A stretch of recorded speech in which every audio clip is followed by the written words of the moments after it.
interesting personal backstory for me, and that was back in 1994.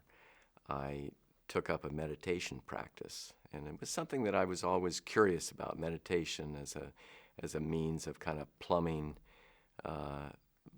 consciousness, if you will.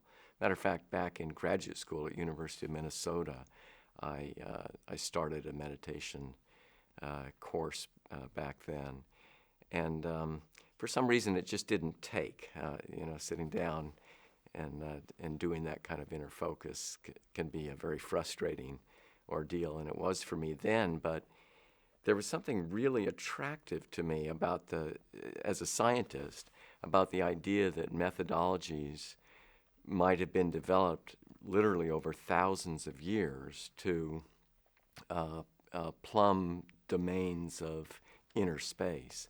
And it made a lot of sense to me that the very nature of trying to understand that kind of inner phenomenological experience was something that wasn't immediately amenable to our Western scientific methods.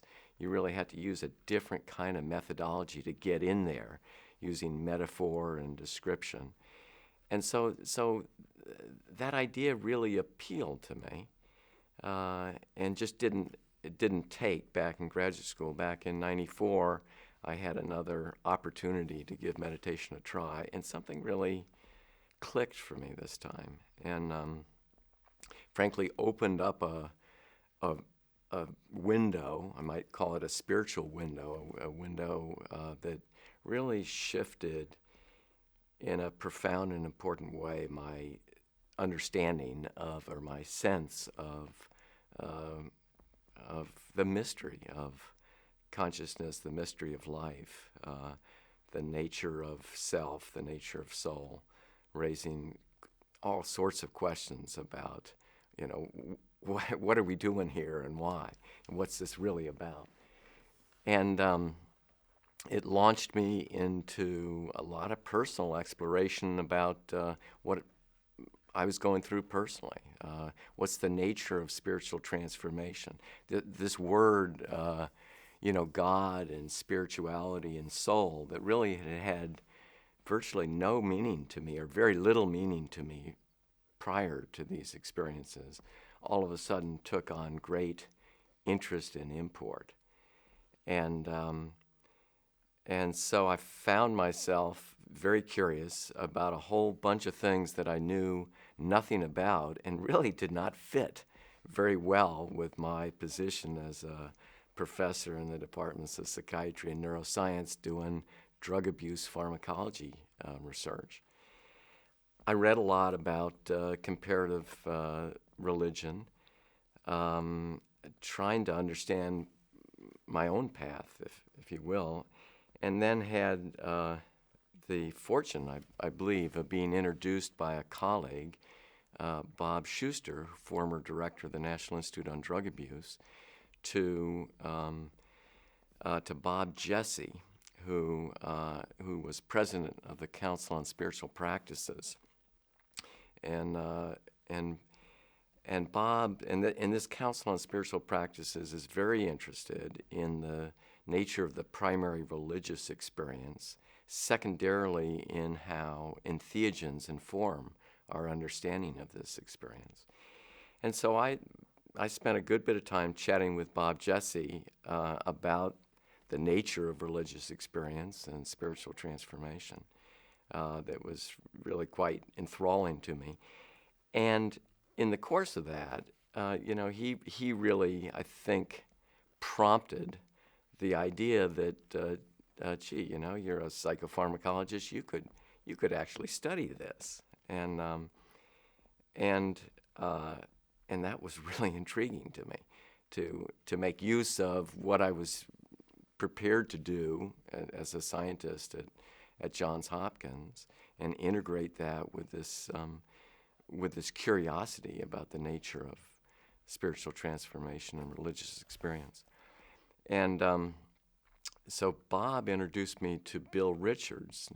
Now Bill is a psychologist in Baltimore who had worked with Walter Pankey, who had worked with Stan Grof, had done a lot. He's a doctor of, he has a master's in divinity. He's a clinical psychologist. He had done a lot of sitting or guiding of psychedelic sessions. And so he was an ideal collaborator right there in Baltimore. And so Bob and Bill and I really sat down, brainstormed possibilities of doing research. And it's really at that point that I recognized I had this grant from NIDA that would allow me to study another kind of hallucinogen, ketamine. And I thought, gee, wouldn't it be more interesting to look at psilocybin that's been used sacramentally, arguably for, millennia, for precisely the purpose of inducing religious experience. So there was one question in my mind about, is this a reasonable study to do under our NIDA grant? And I concluded, yeah, it was. This was comparative pharmacology, and we certainly weren't going to limit our study to simply studying the mystical experience. We were going to do comparative pharmacology, and that's what we set out to do.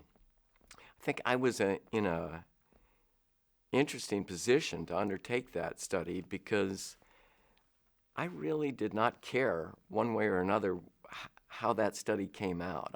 I was not a particular advocate for these entheogens, these kinds of compounds, as unique triggers to the realm of the spiritual. My interest was more personal and very, very curious about the nature of those experiences, and fundamentally we just wanted to know, what happened. So in some ways, I felt that I was in a position to be a fair broker of that kind of study, and so we designed a study to focus in on that. And bent over backwards to try to control expectancy. I think that was the big difficulty that I saw in designing a study to try to get to that.